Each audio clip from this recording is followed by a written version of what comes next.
What is going on, everybody? Welcome to your 87th and the last tutorial in Java programming, whatever I named it. And this is the last tutorial in Java programming because after this I'm going to start a new series, and it's going to be like intermediate Java programming.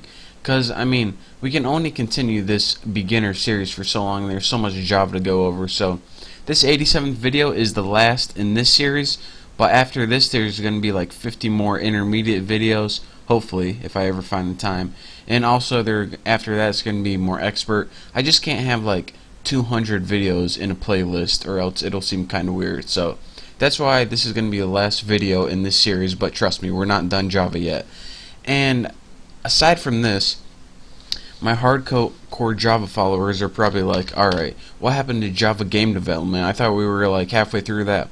Well, we're going to be continuing Java game development, but in the meantime we need to go over some basics because we're going to be using that in our game programming. So if you're wondering and worried about, alright, I want to get back to game development, trust me guys, we will build games in Java, but first we need to learn some more basics. So what we're going to be going over in this tutorial is a couple things about strings. And I know we talked about strings before, but we never really talked about all the things that we can do with strings. So let's go ahead and make a couple more strings right now. I'm going to name mine A, B, and C, and I'll set A equal to apples. I said a lot of things equal to apples. I just noticed that. String B, set this equal to Bucky, and string C, set this equal to Bucky, but making sure it's all in caps and spell it right. It's crucial. So now we have string A, B, and C. Alright, nothing we've never seen before. Now we already know a couple cool things that we can do, like system out print line, and we can get like the length of a string using a dot length. And let me just test this to make sure it works. Good. And now there we go. And now we can see 6 right here. So I mean, we already learned a few things, like how we can get the length using calling the length from the string class, but we can also do a couple more things. And the first thing I want to teach you guys how to do is compare strings. Now it's a little different than you guys might think. So let's go ahead and make an if statement. And what you would usually do is if A is equal to this in whatever, whatever comparison you want using two equal signs. And this is how we learned to compare things before. But whenever we compare strings, what we need to do is we need to use the equals method. So here's what you do. Put A, which is apples, if this equals, and then in your equals you go ahead and write what you want it to equal to. If A equals apples, which it does, what do we want to do? Just go ahead and put system out, like, let's go ahead and just copy this. System out print line.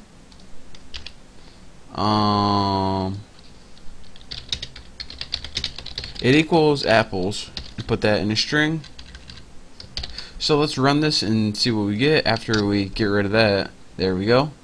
Run it and see what we get. And it says an error because I didn't use these two things yet, B or C, so that's why we're getting that. It equals apples, bam, so this worked. And if you're wondering, alright, you just told me to do that, but why can't I use the two equal sign? Well, here's the background for you guys who are just so curious. When you use the two equal signs, how do I say this? If two objects are identical, which means they have the same contents, but they're two separate objects themselves, then it's going to be false. And this happens a lot in strings. It wouldn't happen in this case, but it just can cause a lot of confusion. So with the two equal sign, just remember, if you try to compare with two equal signs and you kept getting an error, that means that you have, they could be the same object, could be both set to apples, but if they aren't the same object, then it's going to be false. So that's why you always need to use the equals method, and that's why they built this method for only strings. If you're wondering, alright, why isn't this in any other class? Because no other class causes problems. What the equals method does is it compares the contents of it, and that's what you always want to do when you're comparing strings. So bam, that's that. And why did I have these two little things right here? Well, we can go ahead and compare these by just doing a little quick copy paste, and we'll put like if B equals C. This is just to demonstrate that you can't, that two strings without the same casing is different. So what do we want to write? Bucky's match. Right there. So if string B equals string C, which they're both Bucky, let's see what we get. Run, and it says Bucky's match. Nope, we didn't get a Bucky's match. So let's go ahead, and now we can see that, alright, this Bucky does not equal this Bucky.